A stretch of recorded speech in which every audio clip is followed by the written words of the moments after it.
नमस्ते।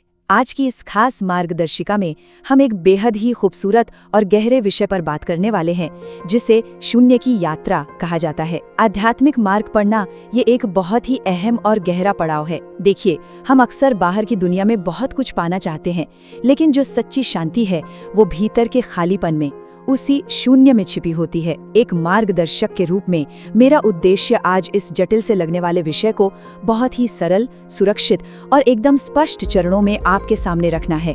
तो चलिए, बिना किसी देरी के शांति और पूर्णता की इस खोज में एक साथ आगे बढ़ते हैं। इस पूरी चर्चा में हम बहुत ही सहज तरीके से आगे बढ़ेंगे। सबसे पहले हम शारीरिक स्थिरता के द्वार को समझेंगे, फिर सांसों और विचारों का अवलोकन करना सीखेंगे, उसके बाद हम भीतरी मौन का अभ्यास करेंगे और अंत में आत्म मंथन और अंतिम समर्पण की ओर बढ़ेंगे। ये एक बहुत ही क्रमिक यात्रा होने वाली है। तो चलिए अपने पहले विषय से शुरुआत करते हैं, शारीरिक स्थिरता का द्वार। क्योंकि हर एक महान और गहरी यात्रा की शुरुआत हमेशा एक बहुत ही सरल और जमीनी कदम से ही होती है। और ये स्लाइड बहुत ही बेहतरीन तरीके से दर्शाती है कि शांति की तलाश कैसे की जाती है। पूरी प्रक्रिया 6 स्पष्ट चरणों से होकर गुजरती है। शारीरिक स्थिरता, सांसों का अवलोकन, विचारों के प्रति तटस्थता, मौन का अभ्यास, स्वयं से प्रश्न और अंत में समर्पण।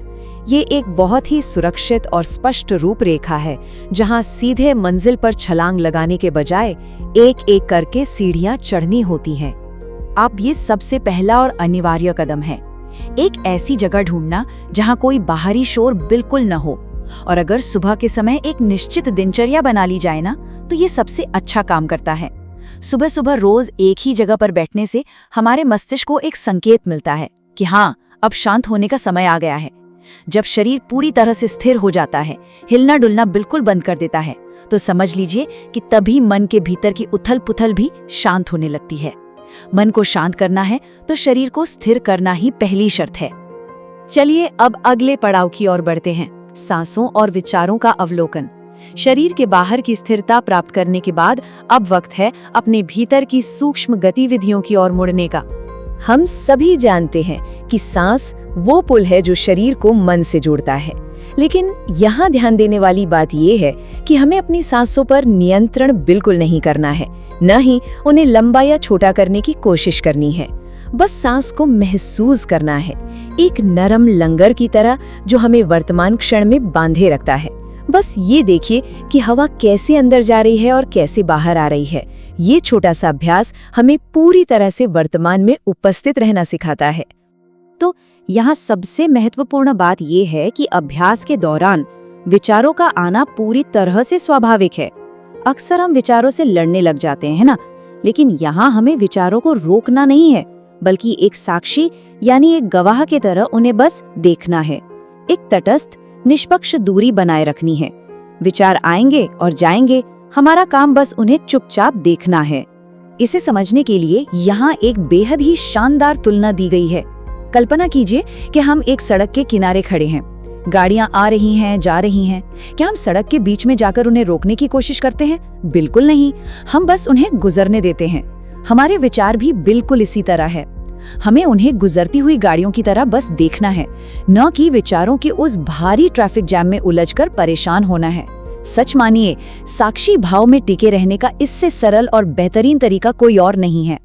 और इसी के साथ हम पहुंचते हैं अपने तीसरे हिस्से पर, भीतरी मौन का अभ्यास। बाहरी विचारों को देखने के बाद अब हम अपने भीतर एक गहरा सन्नाटा पैदा करने की ओर कदम बढ़ा रहे हैं। देखिए, केवल मुंह बंद रखना मौन नहीं कहलाता। बाहरी दुनिया की आवाजों से दूर होने के साथ साथ असली काम है अपने भीतर के शोर को शांत करना।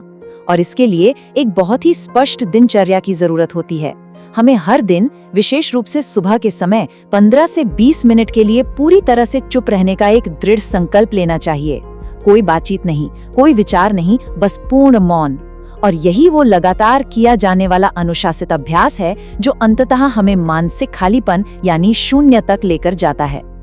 अब हम इस मार्गदर्शिका के अंतिम और सबसे गहरे आध्यात्मिक चरण में प्रवेश कर रहे हैं, आत्म मंथन और अंतिम समर्पण। यहाँ हम सिर्फ मानसिक व्यायाम से आगे बढ़कर एक बहुत ही गहरी आत्म जागरूकता की ओर कदम रखेंगे। अब इस स्लाइड की सबसे दिलचस्प बात यह है कि सिर्फ एक छोटा सा प्रश्न हमारी पूरी पहचान को हिलाकर रख देता है। मैं कौन हूँ? जब हम खुद से ये पूछते हैं और अपने नाम, अपनी नौकरी, अपने रिश्तों और यहाँ तक कि अपने इस भौतिक शरीर से भी परे गहराई में झांकते हैं, तो भीतर एक असीम खालीपन महसूस होता है। और पता है, यही वो क्षण है जब हमें शून्य की पहली सच्ची झलक मिलती है। ये समझ आने लगता है कि हमारी असली पहचान इन बाहरी चीजों में बिल्कुल भी नहीं है।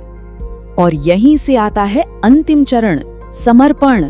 अपने अहंकार को, अपनी उस ईगो को पूरी तरह से छोड़ देना ही असल में शून्य हो जाना है।